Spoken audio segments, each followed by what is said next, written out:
Hello, Croeso Vulture. Welcome back to the channel. All boy here. And today, something a bit different, something a bit spontaneous. I've seen this article floating around for a couple of weeks. I think it was published on the 15th. And I thought, it was very interesting. It's also seemingly gave some reinforcement to some of the Roman accounts of the Celts. It seems to corroborate some of these things. So I thought it was quite interesting, really. And I've spent all week piecing this together because I thought what we can do, we can read through the article, go into the journal and have a look at a couple of areas of information there. I don't want to get overly bogged down in just, going through it and reading it all out and such. I'll leave links in the description afterwards so you can all go and read it at your leisure, which, I would advise you to do so.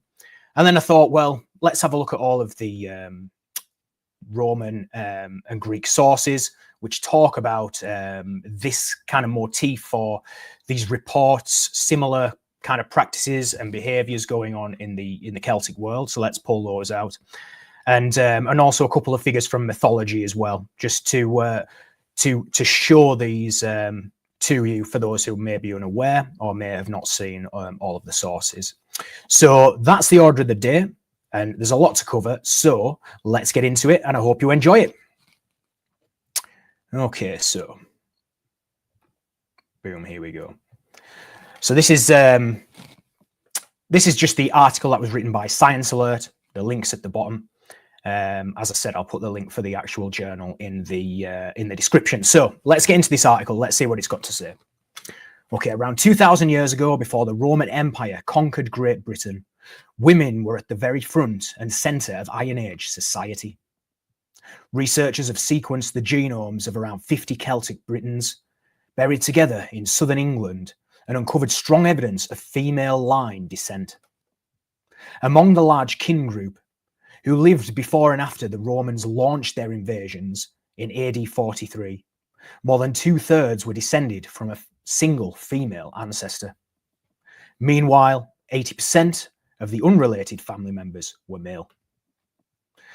This tells us that husbands moved to join their wives' communities upon marriage, with land potentially passed down through the female line, explains geneticist Lara Cassidy from Trinity College, Dublin. This is the first time this type of system has been documented in European prehistory, and it predicts female social and political empowerment.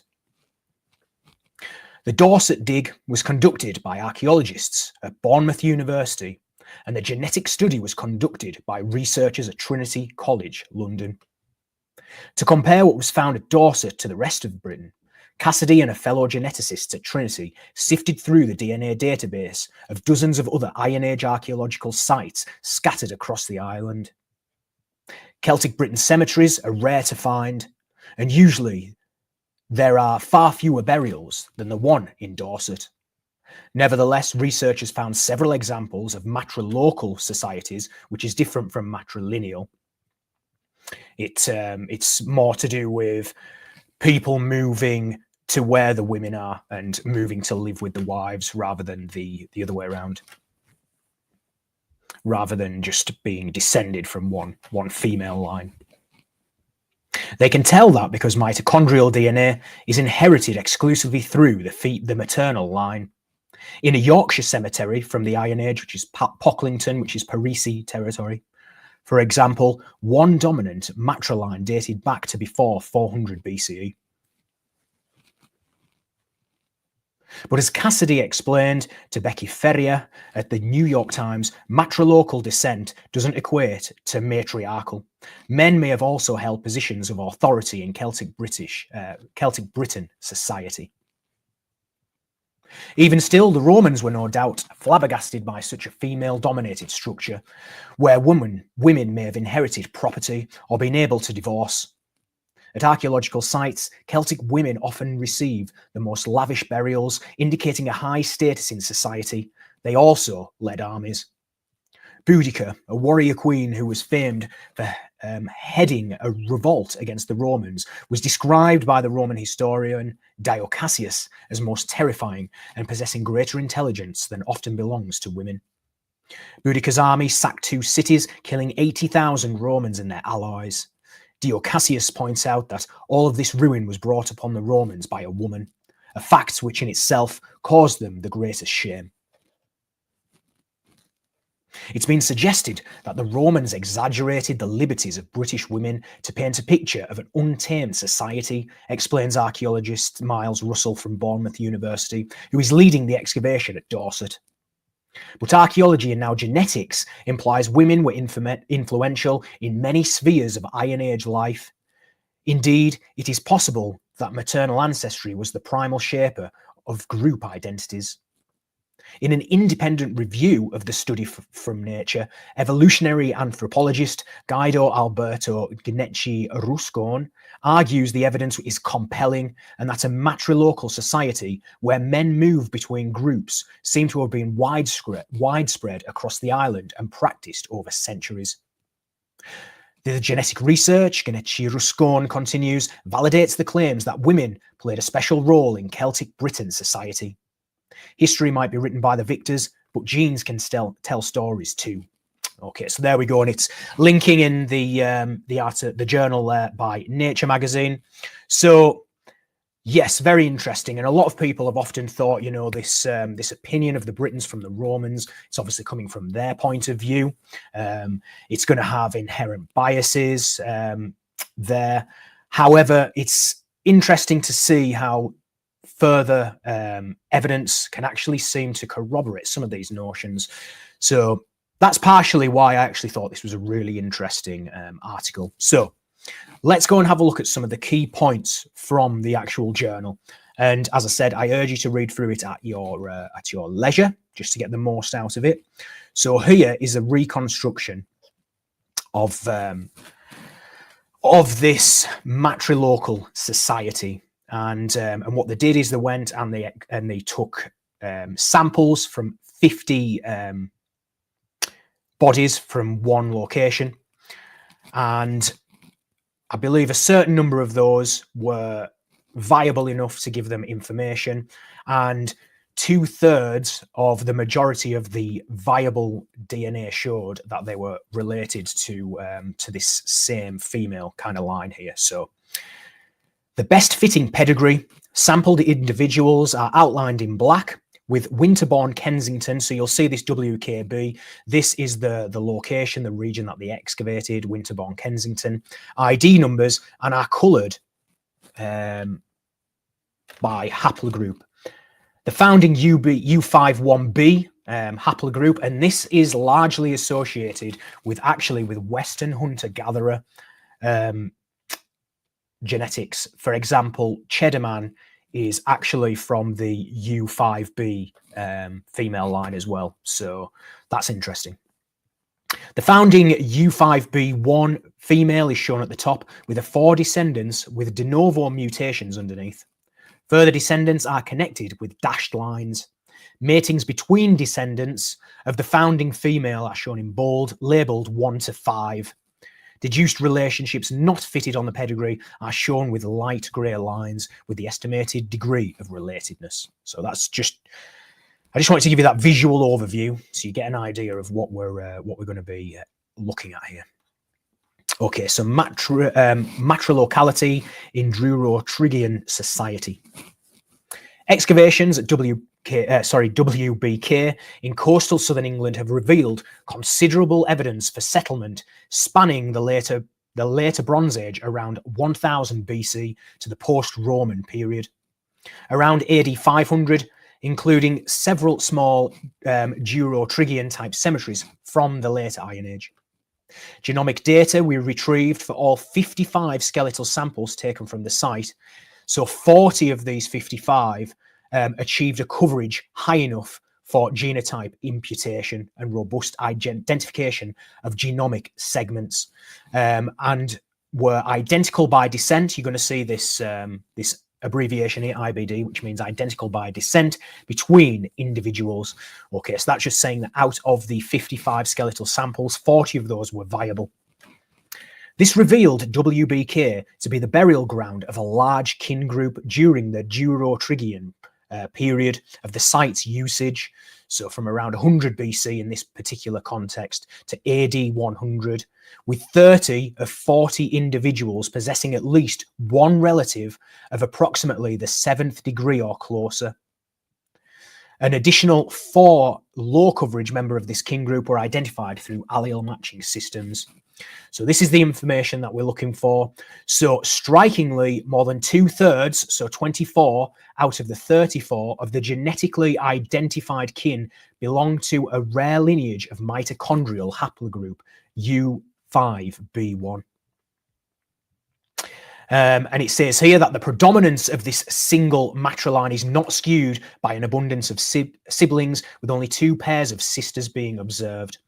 And when they go and they actually model it, they estimate that to have this this degree of interrelatedness, that they estimate that at least 420 female births to lineage mothers would be required to result in this level of within-clade diversity, which implies a long-term association between this haplotype and this particular region, WBK, this particular site. However, by contrast, we find the Y chromosome, which is the male side, that the male diversity is high and runs of homozygosity. So you're going to see this this an acronym as well. I'm not going to pretend that I know what that means.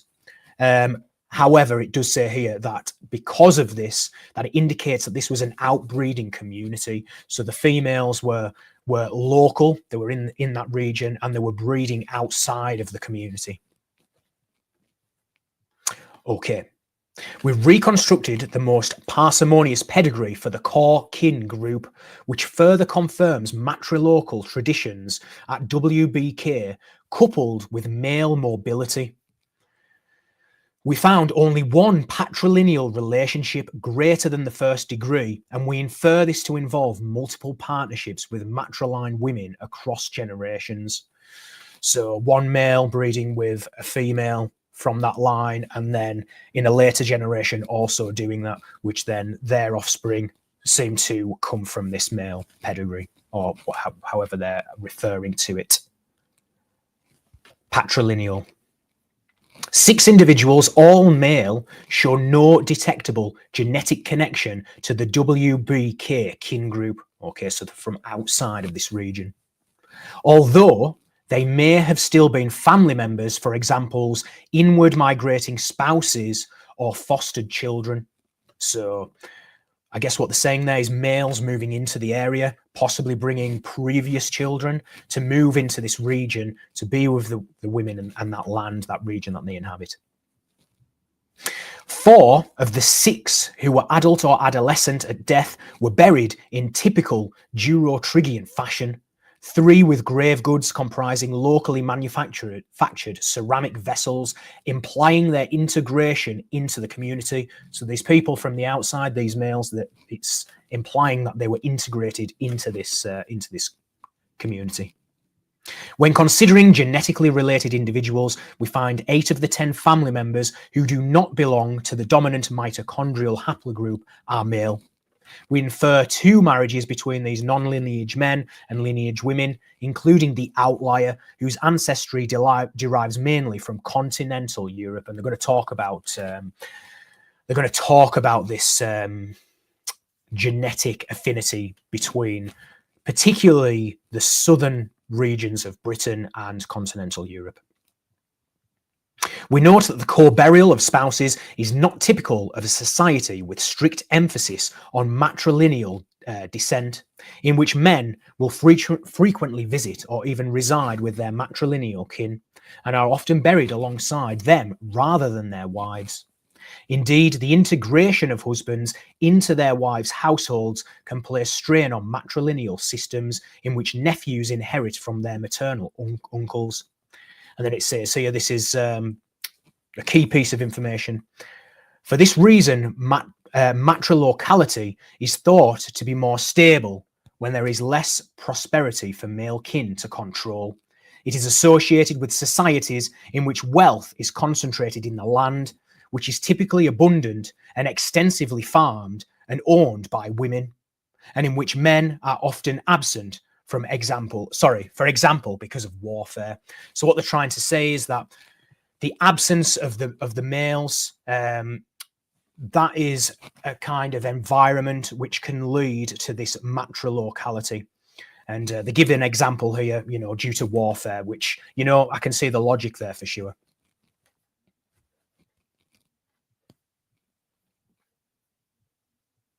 Okay, I'm just going to have a quick look through the chat just very quickly, just to see who's here, because I don't want to ignore you like last time. I'm slowly figuring out the software and how I can have it all running. So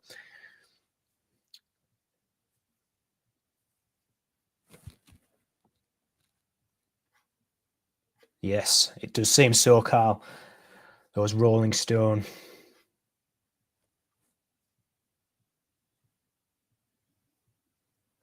Yep. So Carl's just saying here that we all have about twice as many female ancestors as male, because most men who bred in history bred with multiple women. And we had an example of that where it says that it's inferring that these men moving from outside, they're bringing potentially stepchildren from previous relationships or couplings with them as well. So that's very interesting. Great to see you, Tammy. Great to see you, Carl. Great to see you, Angel. It's great to be here. So great to see you, and Sean as well. Thanks for joining us. Okay, so back onto this. So to place the WBK community into context, we searched for reduced mitochondrial diversity as a signature of matrilocal practice. So as they were saying earlier, where all these people seem to have a relation back to this one haplogroup, this one line, they are seeing the reduced diversity as a signature of matrilocal practice. So what they're then doing is they're then going and trying to analyze other sites to try and see if they can find any other similar regions or similar burials. So it says here that we search for a reduction in mitochondrial diversity as a signature of matrilocal practice through space and time in Europe.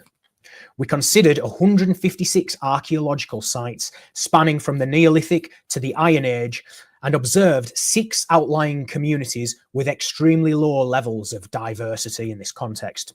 So all from the English Iron Age, Walbury in Somerset, Bottle Knap in Dorset, Gravelly Guy in Oxfordshire, Trethellen Farm and Tregunnel in Cornwall, as well as Pocklington in Yorkshire. So that's not very far away from me, actually.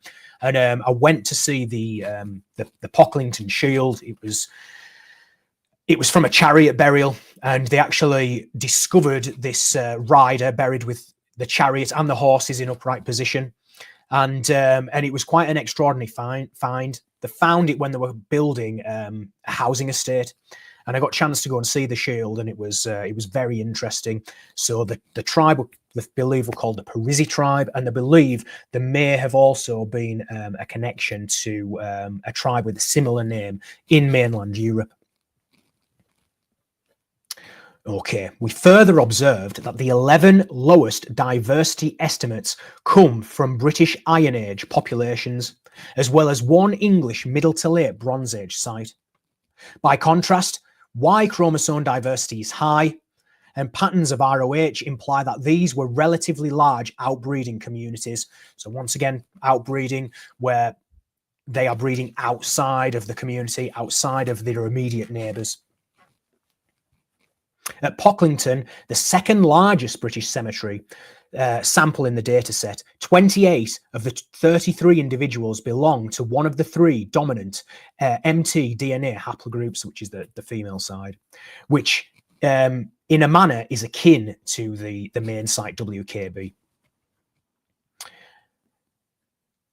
Sorry, let me just start that again. I've completely just lost my my train of thought there. My apologies. At Pocklington, the second largest British cemetery sample in the dataset, 28 of the 33 individuals belong to one of the 3 dominant mtDNA haplogroups, which, in a manner akin to WBK, can be divided into subclades divided by private mutations.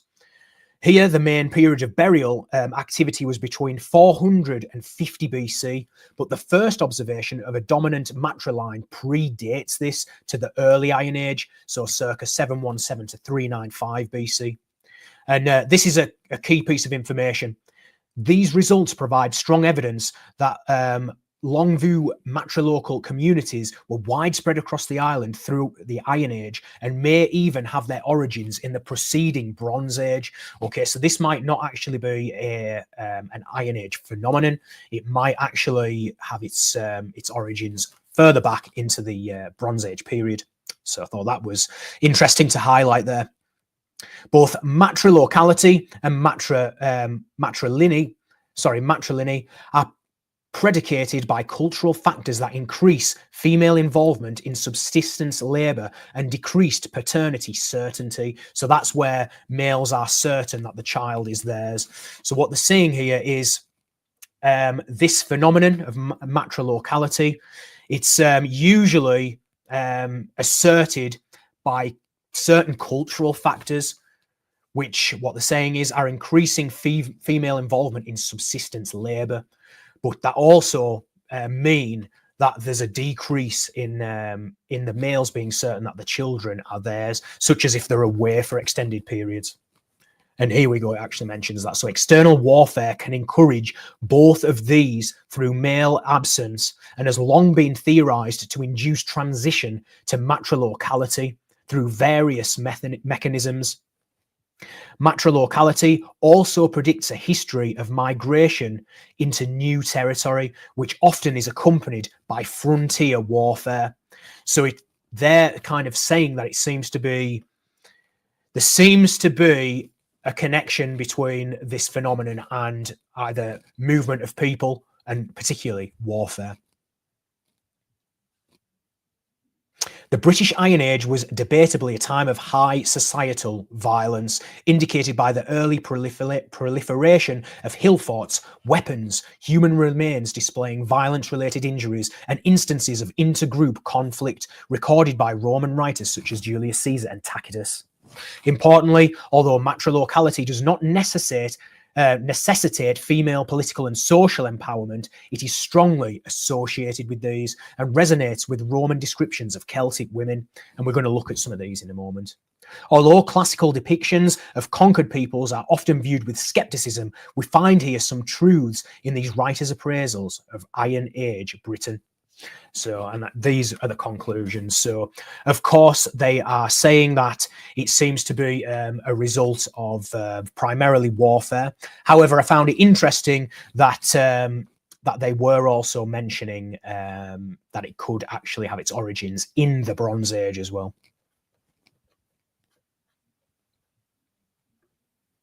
Okay, so let's now take a look at some of the classical accounts.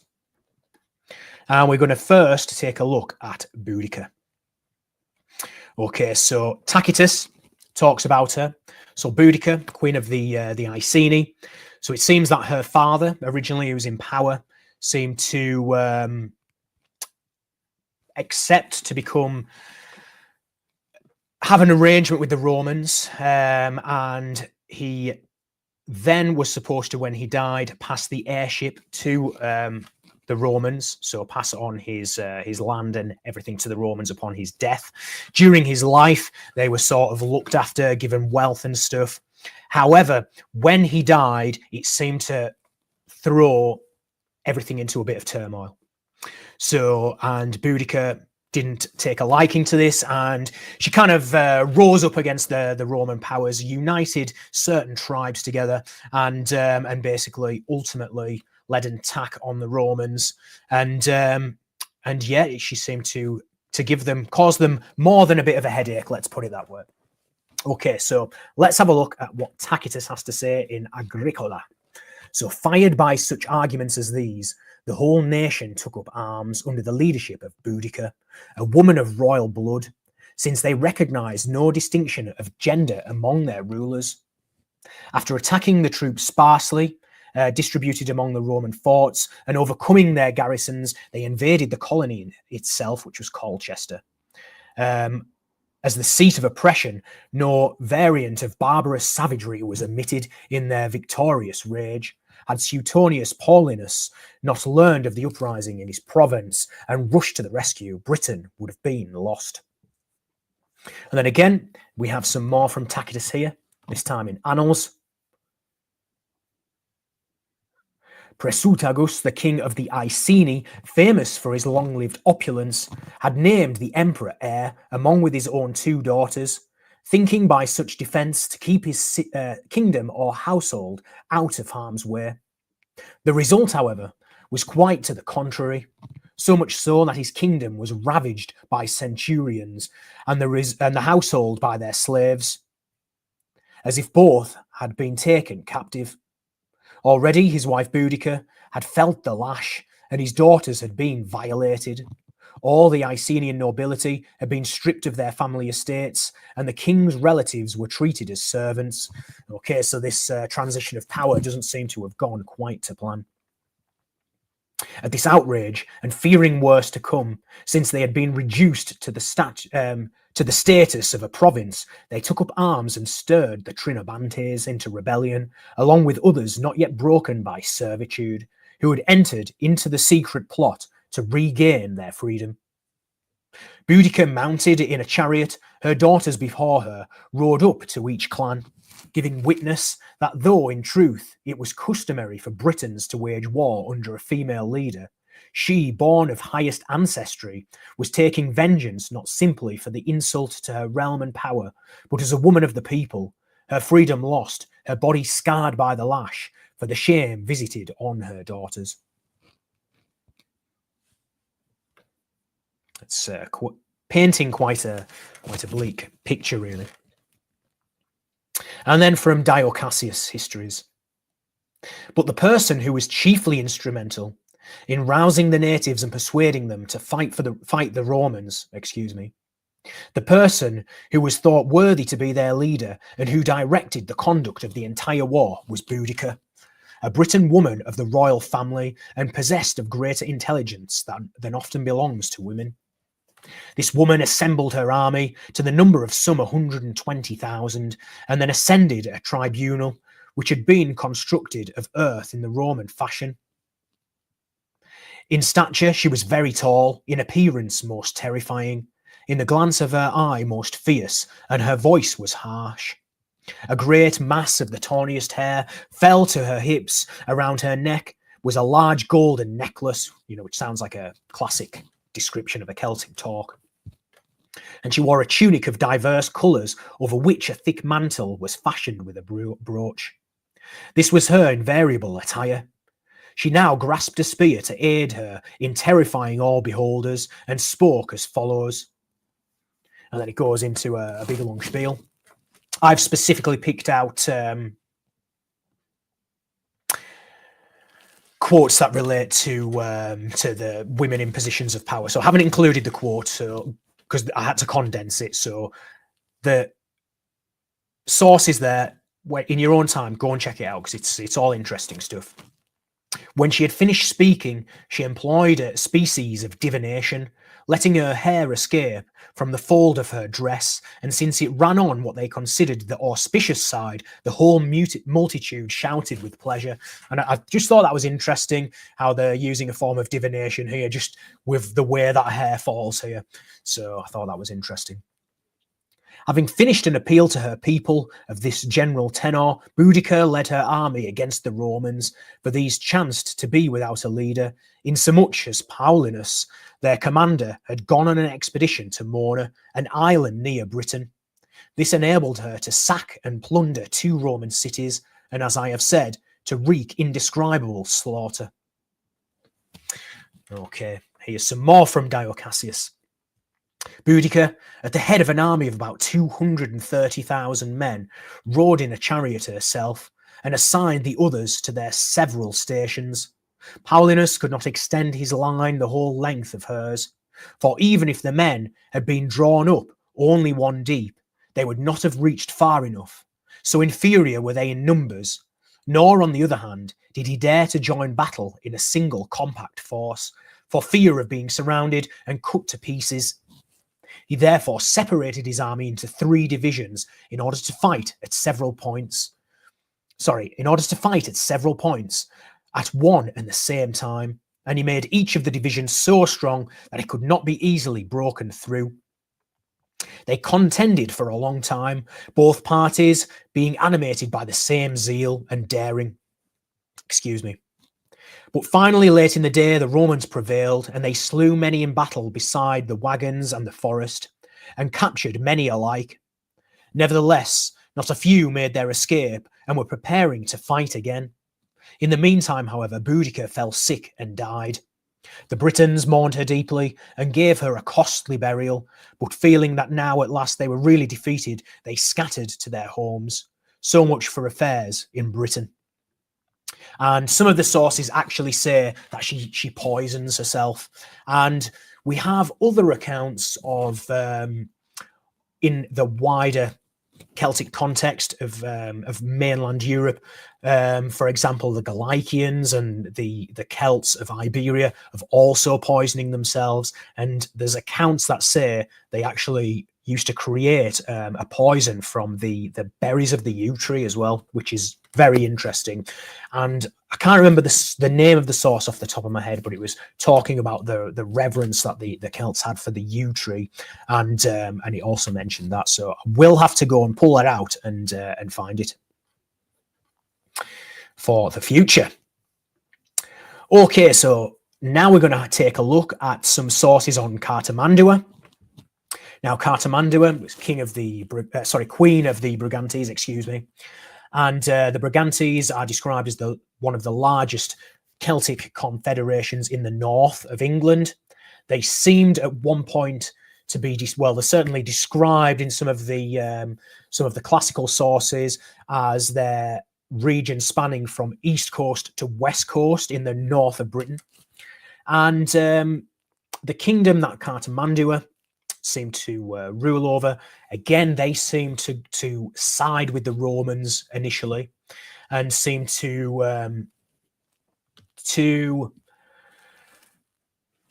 they basically tried to avoid war by siding with them. However, not everyone seemed to be happy with that idea, and a few things happened. Cartimandua did a few things that seemed to upset other Celtic tribes, Celtic leaders, and it ultimately led to a revolt, and she would call in reinforcements from Rome to help her deal with this revolt, and the initial revolt was suppressed. However, it wasn't the end, and further revolts down the line ultimately led to Cartimandua's downfall, and she had to leave the area ultimately, as this is around about the time that the Romans were also struggling and were on the sign of decline had started in Britain at this period of time. And I've actually got some footage of Isurium Brigantum, which is the Roman administrative centre of the Brigantes tribe, because it's not actually too far away from where I live.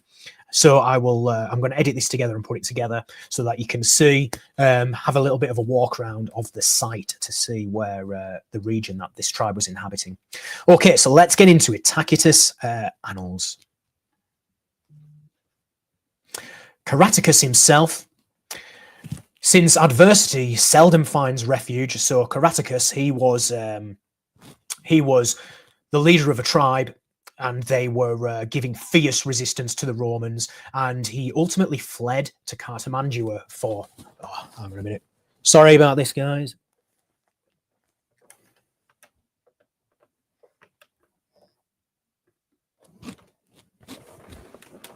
Sorry about that. My phone just started going there. Schoolboy error. Just give me one moment.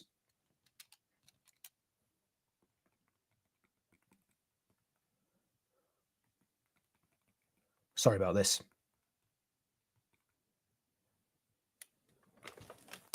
My apologies. We're on silent now.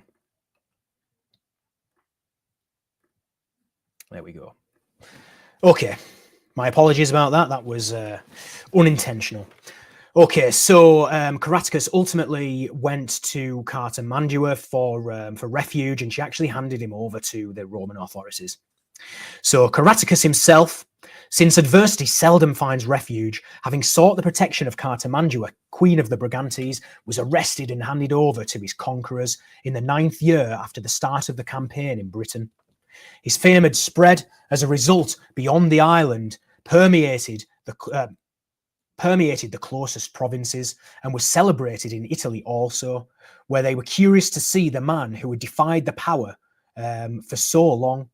The name of Caratacus was not so without honour even in Rome, and Claudius, in seeking to extol his own worth, brought added glory to the vanquished. For the populace were summoned as if to a spectacle of note, the praetorian cohorts arrayed fully armed on the field before their camp. However, so that's really interesting that a lot of people turned out to see Caratacus paraded through Rome. So he must have had a name that preceded him. However, since the capture of Caratacus, the chief exponent of the art of war was Venutius of the Brigantes, as noted elsewhere. He had long been loyal and was protected by Roman forces while married to Queen Cartimandua. Later, however, a divorce followed, and immediately afterwards open warfare, with hostilities extended even to ourselves. So when this divorce happened, Venutius and Cartimandua obviously became at odds with each other, and he was even extending this hostility to the Romans. At first, the conflict was mainly between themselves, with Cartimandua cunningly snaring Venutius, his brother, and other relatives. Incensed by her actions and smarting at the ignominy of submitting to the command of a woman, the enemy invaded her kingdom with a powerful force of young and select warriors that even we had foreseen that the cohorts sent to her aid fought a sharp battle, initially uncertain in its result about ending more happily. This is from Tacitus. And it seems that Cartimandua, she actually took another husband, Venutius's subordinate, apparently.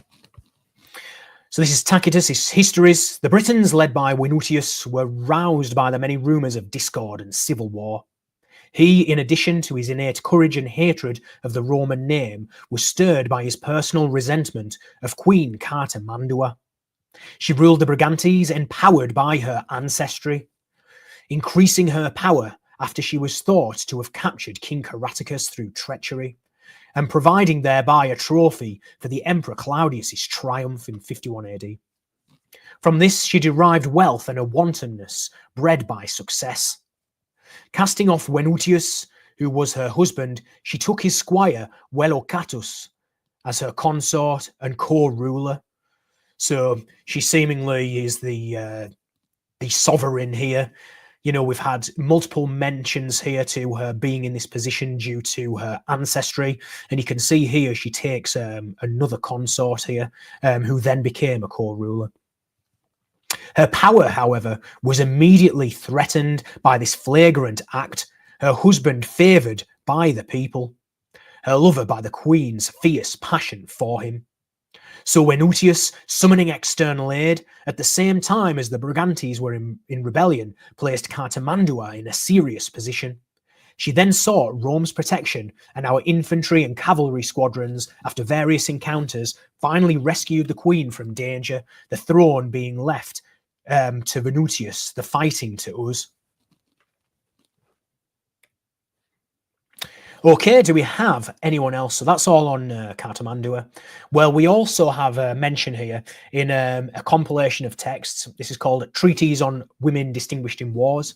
This section of the book is actually anonymous. They don't know the author. It's originally written in Greek.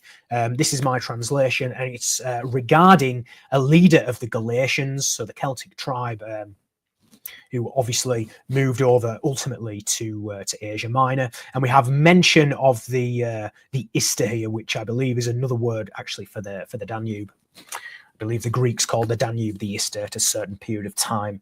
So let's take a look. Onomaris was a Galatian of renown, and when she found her kinsfolk had become famished due to the barrenness of the land and were seeking to flee, she discovered them willing to submit to whoever wished to lead. As none of the men were willing, she placed all her wealth into the common fund and took charge of an expedition to establish a new colony.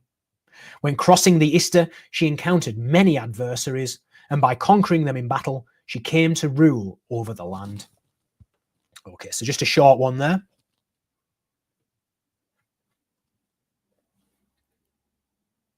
And then we have some interesting accounts here, actually, of the descent and the practices of the Picts here as well.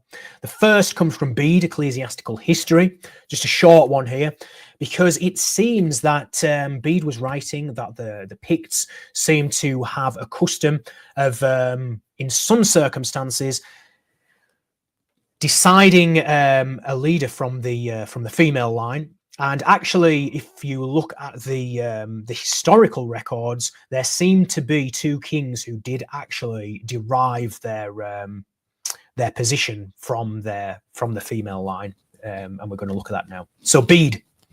Now the Picts had no wives, and asked them of the Scots, who would not consent to grant them upon any other terms than that when any difficulty should arise, they should choose a king from the royal family race rather than from the male.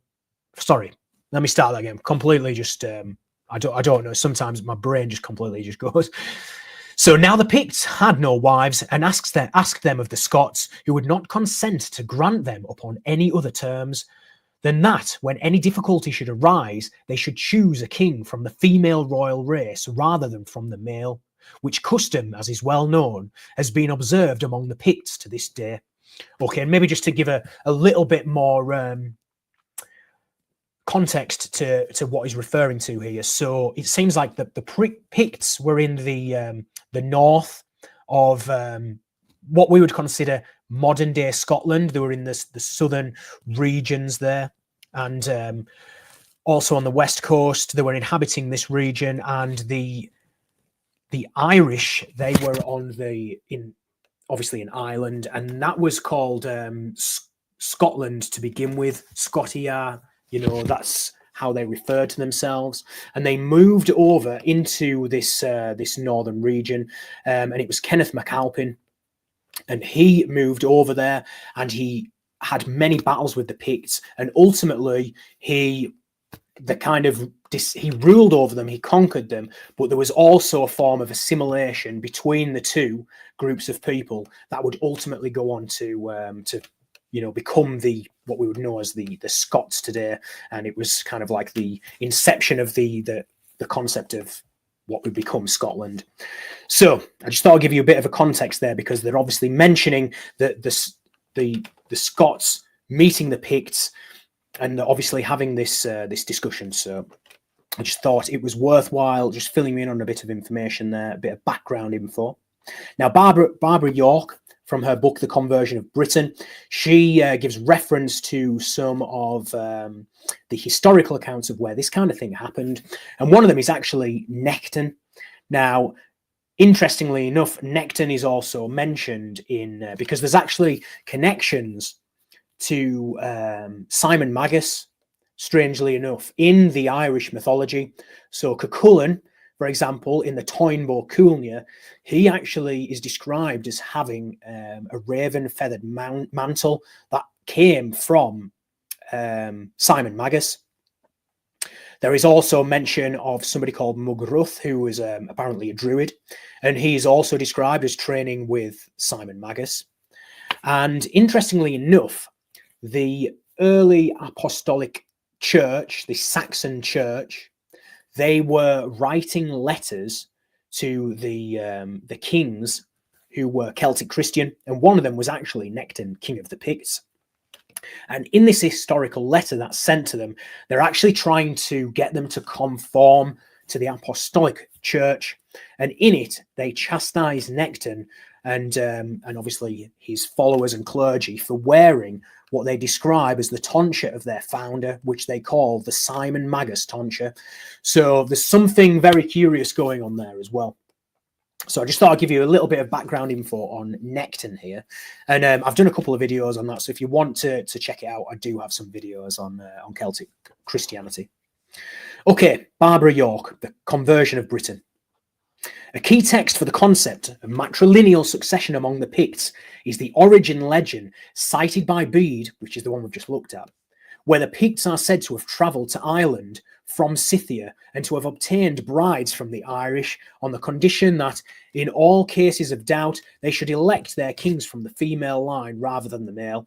Okay, so it doesn't actually look like that's exactly what that text said, because there was no mention in that particular quote that I saw of the, you know, them being called Irish. However, I guess they could be conflating the two words, because as I mentioned earlier, they were originally Scots that moved over to what we consider Scotland today from Ireland, and ultimately that would go on to be called Scotland after they assimilated with the Picts to some degree. So that's possibly where that's come from. And the mention of Scythia here is also very interesting. A lot of the old sources do mention this. It's even in the Declaration of Arbroath, which was written to by Robert the Bruce, two in the Scottish Declaration of Independence, and it was addressed to the Pope at the time.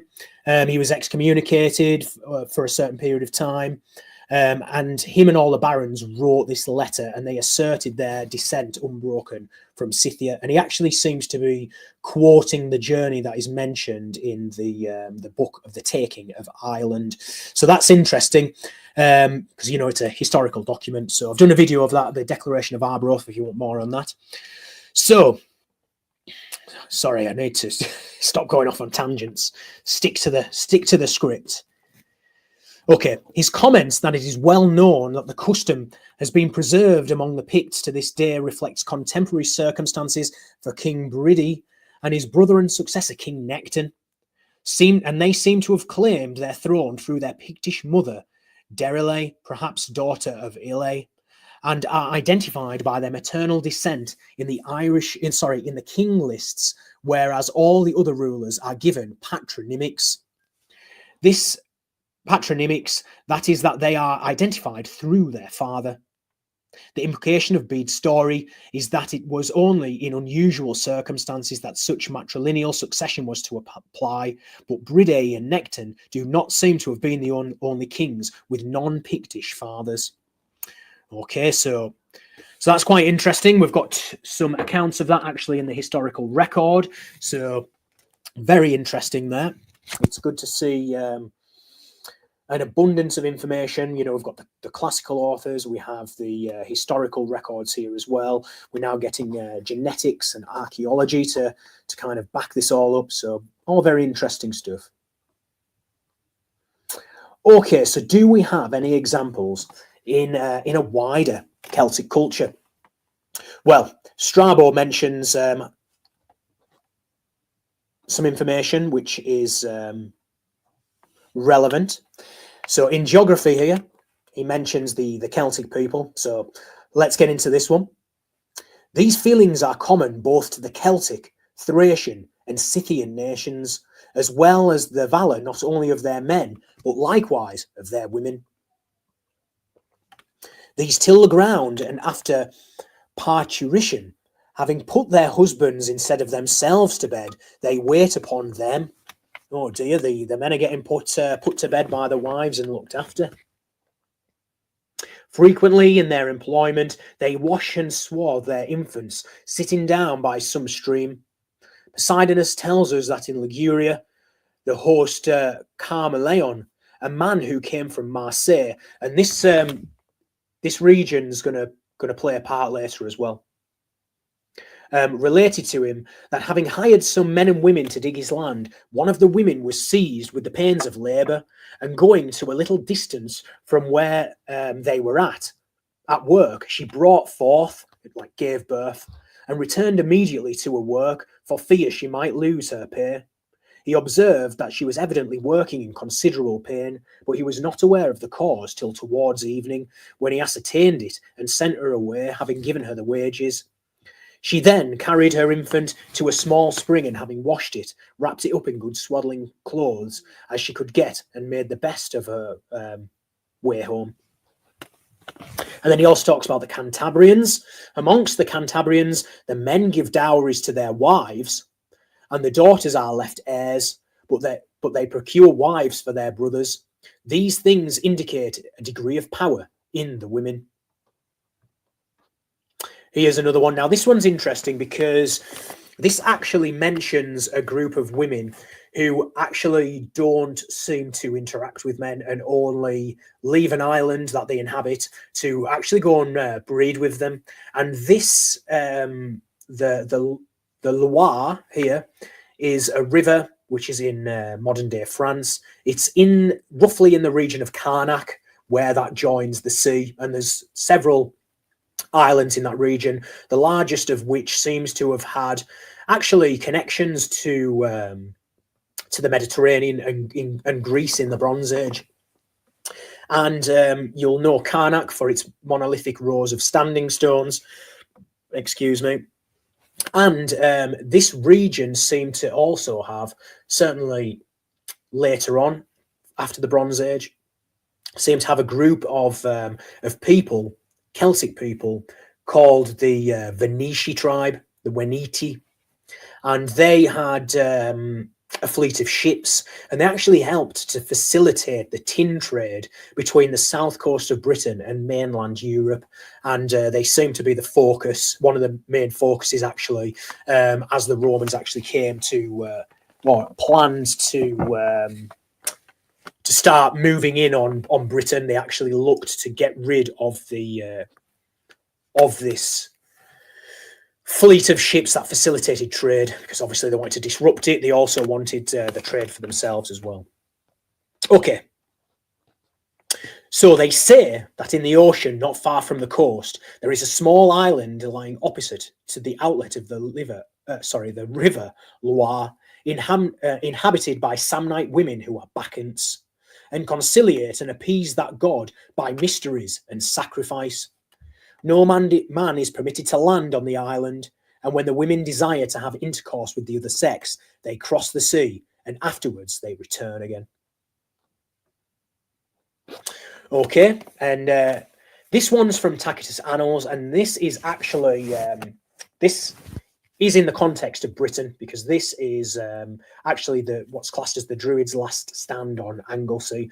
But I thought I would include it because it actually includes women alongside the Druids in this this defense against the Roman attack here. So this is Tacitus Annals. The opposing array lined the beach, a mass of arms and men, with women flitting about amongst them dressed in black, with dishevelled hair, brandishing their torches like furies. A circle of Druids, hands raised to the heavens, pouring out dire imprecations, struck such awe into the soldiers at the strangeness of the sight that they exposed their motionless bodies to injury as though their limbs were paralysed. Okay, now Diodorus here, library. And now it will be useful to draw a distinction which is unknown to many: the peoples who dwell in the interior above Massalia, those on the slope of the Alps, which some sources actually say that the Celtic people referred to the Alps as the Riphean Mountains, and you'll see in a lot of medieval works such as O'Flaherty's Ogia, he actually mentions the Riphean Mountains. It seems to have some linguistic connection to somebody called Rifat Scott, who's in these medieval genealogies. So I just thought that was worth mentioning, that that in these texts the Alps are referred to the Riphean Mountains. And those on this side of the Pyrenees mountains are called the Celts, whereas the people who are established above this land of Celtica in the parts which stretch to the north, both along the ocean and along the Hercunian mountain, and all the peoples who come after these as far as Scythia, are known as Gauls. The Romans, however, include all these nations together under a single name, calling them one and all Gauls. The women of the Gauls are not only like the men in their great stature, but they are a match for them in courage as well. Their children are usually born with greyish hair, but as they grow older, the colour of their hair changes to that of their parents. So this is interesting. He's talking about the Gauls here. He's talking about the men having tall stature. He's also saying the women have a tall stature. As we've seen earlier when we looked at the genetics of the Etruscans and their Yamnaya percentage, that the Yamnaya seem to be the group that were most genetically predisposed to for height.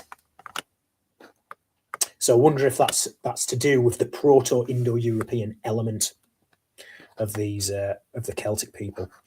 Okay, so the final one here is from Ammimanus Marcellinus, which says, almost all the Gauls are of tall stature, fair and ruddy, terrible for the fierceness of their eyes, fond of quarrelling and of overbearing insolence. In fact, a whole band of foreigners, I'm just going to go off this and go back on it so I can read it. I don't know how I get that slide off there now. There we go. In fact, a whole band of foreigners will be unable to cope with one of them in a fight if he calls in his wife, stronger than he by far and with huge flashing eyes, least of all when she wears her neck and she swells her neck and gnashes her teeth, and poising her huge white arms, proceeds to rain down punches mingled with kicks, like shots discharged by the twisted cords of a catapult. So that's quite interesting. So he's saying here is like, look, you're in trouble if you're going to be fighting these Gauls, but wow, if they call the wives, then you're in for a serious up for a serious beating here. So looking at the time, we're just reaching the hour mark. I'm probably about halfway through.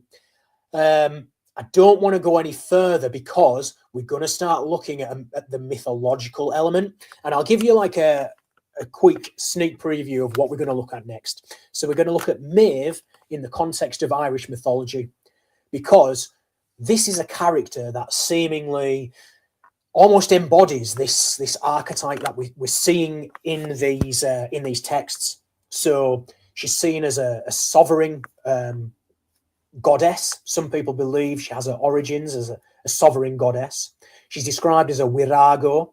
So she's, with the vigorousness of a male. She's like a warrior queen.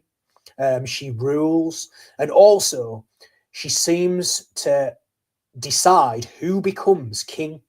And you can only become king if you actually marry her. And this initiation rite, it's called a kingship wedding, a banish riga in Irish, kingship wedding. It seems to be an initiation rite, and it culminates in Maeve handing the mead cup to him. And a lot of authors have connected it to this sacred marriage, which, this hieros gamos concept. They also connect it to the wider Indo-European culture, the mystery religions, similar practices in the Sumerian side of things. And they also think that the etymology of a name either, comes from the root which means to intoxicate, or it could come from a root that means to rule. So you would see this kind of word manifesting, I suppose, in the Greek in medo, which means to protect or rule over. You actually see this a participle of this verb being used in the name Medusa. It could also be the etymology of the name Medea. So that's one of the proposed etymological roots. The other one relates it directly to a word which, they think the name means the intoxicating one, or she who intoxicates. And you can see connections with the word mead, for example. And so that's what we're going to be looking at in the next, because we're going to do this in two parts, split it up into 2 hours.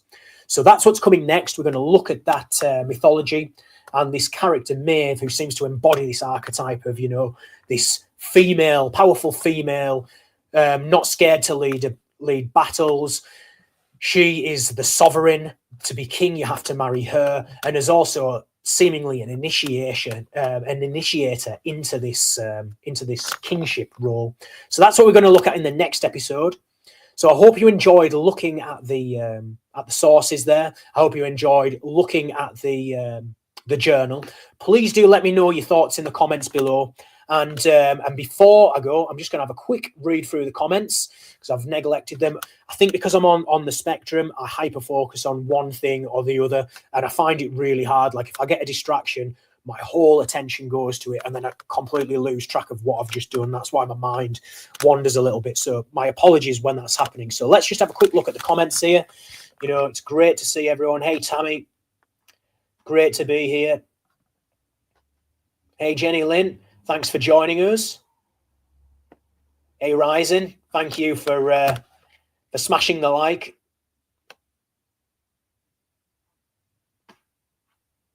Thank you, Banner. Thank you very much. That's very kind of you.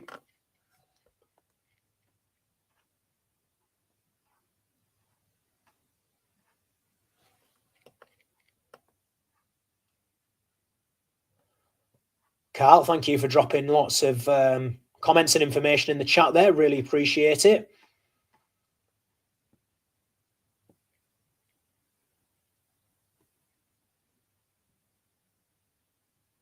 That's interesting, Carl. Carl says the yew tree is still a wonder and was used to make one of the most effective cancer drugs of all times called Taxol, derived from the Pacific yew tree in the US. Didn't actually know that. That's really interesting.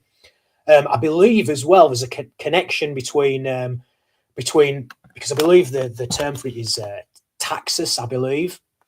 And there seems to be a connection between the term toxon bow as well, due to it being used to make bows. Yeah, that's right, Carl. So Carl says they all have psychoactive properties. That's true. I've seen reference to other trees. I believe it's like the rowan and stuff. Them also making certain products out of the rowan tree as well. And obviously a lot of the roots seem to contain psychoactive ingredients as well.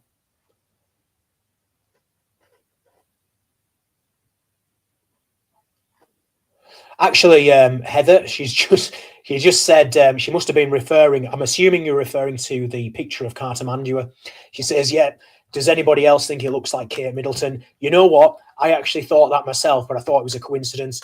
All I put in, I just gave it it was an AI generated image, so I don't know why it chose to create a likeness. Maybe it's because I wrote something along the lines of ancient Celtic queen from Britain, so maybe it's just assumed that and just gone boom, Queen Britain. I know she's not a queen, but a royal figure.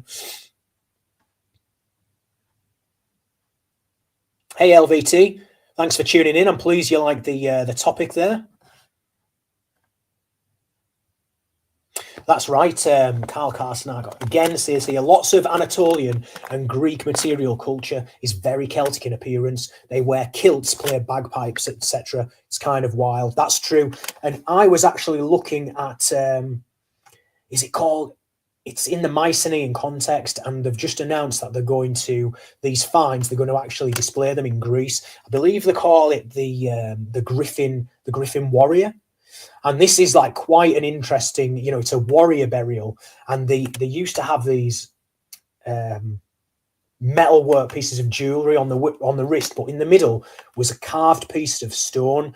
And was it maybe agate or something? And this stone is apparently really, really tricky to carve. And the detail they've got in carving this stone is phenomenal. And I've seen images of it where they've scanned it and they've opened it up. And some of the people who are getting slain by this warrior, they're actually wearing what looks to be like tartan, like kilts. And I think one of the papers does refer to them as kilts as well. So that's very interesting. That's going back to the Mycenaean period, so a long, long time.